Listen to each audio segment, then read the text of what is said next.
Now, I'm a big fan of presidential contender Bernie Sanders, but at the same time, you gotta admit Hillary's more than qualified. She's been a senator, secretary of state, she's even lived in the White House. I have been proud and privileged. Aside from a stupid non-scandal over how she used her email, she seems pretty untouchable by Republicans, and everyone seems to agree that she's more electable. And to be honest, I'd much rather a moderate Democrat become president than any of the plausible Republican candidates at this point, who all seem like a bunch of depraved lunatics. Democratic voters have the opportunity to back a seasoned, connected, experienced politician who would most likely beat anyone the Republicans throw at her. So, how do you pass that up?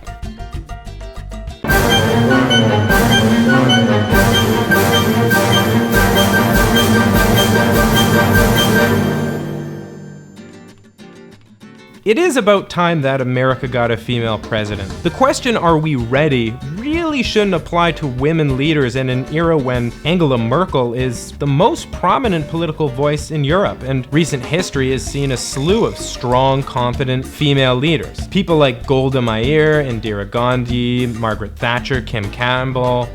Okay, maybe not Kim Campbell. But hell, England's two greatest monarchs were women. Catherine the Great distinguished herself amongst Russian leaders by not slaughtering thousands of people, and Hatshepsut was one of the greatest pharaohs of all time. One of the best of all time. So maybe we should just accept Hillary as an inevitability, move on with our lives, and congratulate America for entering the 21st century, or whatever century it was that Hatshepsut took over in Egypt. I only have one little issue with that, which is the whole reason that she's a shoo-in the first place.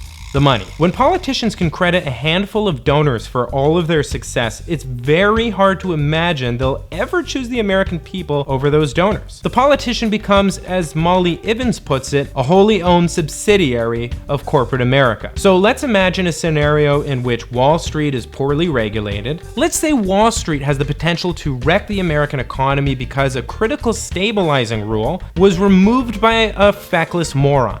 It was then, let's imagine, just for the sake of argument, replaced by a watered-down, ineffective stabilizing rule called the Volcker Rule. Now let's say you ask Hillary Clinton to replace this rule with something more effective. What do you think she would say to that, given that Wall Street has lined her pockets? My guess is she'd say no. Why? And George Carlin is right. Good, honest, hardworking people continue to elect these rich cocksuckers who don't give a fuck about them. They don't give a fuck about you. They don't give a fuck about you. They don't care about you at all. And that's what makes Bernie kind of exciting. He doesn't get his money from billionaires and corporations, so he actually has an opportunity to work for this special interest group you don't often hear about called the people. Sure, there's a huge question over his electability in a general election. He's old, he's a socialist, he apparently doesn't own a comb. But at the end of the day, who do you want to throw into the ring against whoever the Republican nominee will be? If Trump wins the GOP primary, do you want the person you choose to debate him to be someone who's actually taken political contributions from him and other billionaires, or someone who welcomes their hatred? Just picture this stern, disheveled old Jew schooling this smarmy, privileged, childish one-percenter on actual issues. If you're an American primary voter, you have the power to make that happen. The opportunity is yours for the taking. So my question to you is this.